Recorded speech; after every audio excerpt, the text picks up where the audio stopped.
Have you ever thought about how you could use the skills that you already have to do something totally different? With RTO mandates and endless meetings and overflowing inboxes these days, it's hard to know what the future looks like in the corporate world. So today we're going to get into how you can use what you already know and the skills that you already have to start freelancing today.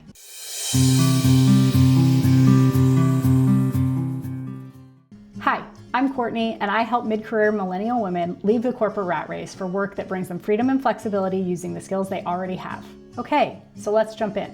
Now, you've probably already heard what freelancing is, but in case you haven't, freelancing is just a way that you can work in which you're self-employed and you're offering your skills and your services to clients on a project-by-project basis. You do have to cover all of the expenses of your own operations, and you don't typically get the compensation or the benefits that are provided in a typical employment offer. But you do have a lot of say in the way you work, when you work, and what you actually end up working on. So if you're burned out by the corporate world, freelancing either part-time or full-time is a great transition out of the corporate environment. Step number one is to figure out what skills that you already have that you can sell and offer to clients. One way to get an idea of what is for sale is to look at what's already being sought after. If you take a look at most of the freelancing platforms, you can usually find a list of in-demand skills and offers. These lists are pretty extensive generally, and even within each category, there's generally more variability of what people are offering or seeking within that platform. So there are actually several different platforms that offer freelancing, but the three most common platforms that you hear about where the corporate skills are mostly applicable are Contra, Upwork, and Fiverr. And it's worth taking a look at all three to see where your skills and what you want to offer might align with that particular platform.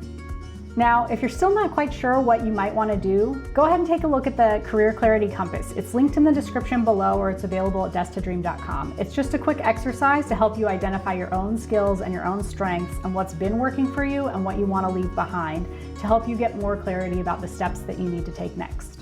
Okay, so step number two, after you've decided what skills you want to put on offer, is to actually go ahead and build your offer. Most importantly, you're going to want to make sure that you package your offer in a way that the client can understand what outcome they can expect. So an example of this would be to build a dashboard for them to see where all of their employees can track deadlines in one place. Or another example is to build a Shopify store that's ready to take payments and ship products directly. And there's also a lot of admin tasks like managing calendars and prioritizing emails. So there's a lot of options that typically most of us in the corporate world are using every day for us to hone in and provide a simple offer that we can start freelancing with. Another key thing about building your offer is to understand how you're going to differentiate yourself from the other people that are also offering similar services or skills. A great way to do that is to either have a portfolio or some previous work examples that you can share. Now, if you don't already have a portfolio, it's totally okay to build mock-ups of what you're capable of and to demonstrate what your skills are. For me, I came from an industry where I can't share anything that I previously did. So for me, I have to build a portfolio of mock-ups and things that kind of share what I could do for clients, even though I haven't actually done them yet. When you're considering how to put your offer together, think of it in terms of how you can also build a scalable offer or a tiered option, meaning that you have an introductory offer and then the standard sort of package and then also a premium offer.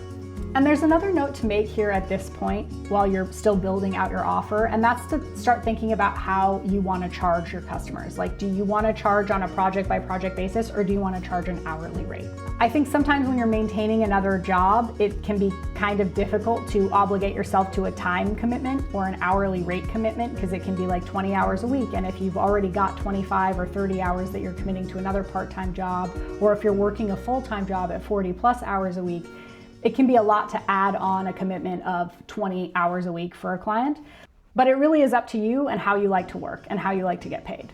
Okay, so step number three in this process is actually signing up for the platform that you want to operate on. Now, as just kind of a tip, I would say that you probably just want to choose one right now, even though you might at some point want to offer it on multiple platforms. While you're getting started to get over that initial learning curve, just focus on one platform.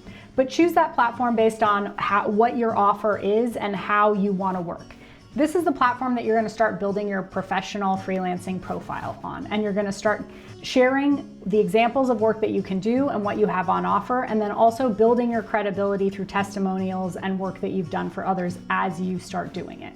Another thing to remember here is that you want to make sure that you have a professional profile picture out there. Your email information is kept private by the platform, so all communication takes place through these platforms and you don't actually have to share your personal email while you're working through the platform. And now that you've built your profile out, you're ready to take on your first clients. So there's a couple of ways that you can find clients. The easiest way is to reach out to the existing network and associations that you already have. And another great way is to go on Facebook or LinkedIn and make a post that you're now freelancing and that you're willing to offer these services. Now, sometimes that can be a little bit difficult if you have a job that you don't really want to share that you're freelancing, but you can also direct message people that you think might be able to use your skills.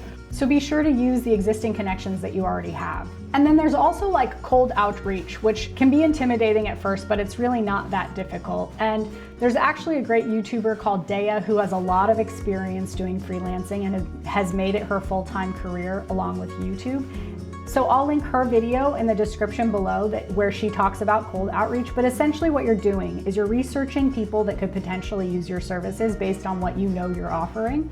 And you just reach out to them and you say, I've done a little bit of research about what your business is about and this is where I think I could help. I highly recommend taking a look at her videos. They're super helpful. And she's had a lot of success with freelancing. Okay, so we've reached the last step in the process of beginning to freelance, and that's to actually deliver the product that you're selling. This is probably the easiest part of the process because you're really just getting paid to do the thing that you already know how to do pretty well.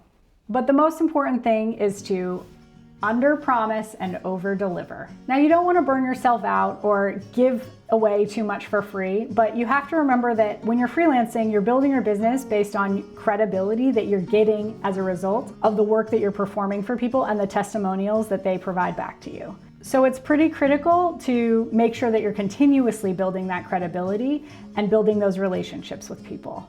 One of the great things about freelancing is it has the ability to grow through word of mouth or referral, which gives you a lot more freedom and flexibility in determining the kind of work that you take on in the future, which is why it's so critical to make sure that you're really delivering on the promise that you've made. Okay, so we've covered a lot here today, but hopefully it's been helpful, and you now feel ready to take the first step toward a life that you love. Now, if you're still on the fence about freelancing, feel free to check out the Career Clarity Compass linked in the description below or available at desktodream.com. It's just a quick exercise to help you figure out what kind of work might work for you in the future. Thank you for watching today. And if you like this sort of content, please be sure to like and subscribe. This is a new channel, but each week we're going to upload a video to help you figure out what options there are and what actions you can take to pursue your dreams. Thanks so much. Bye for now.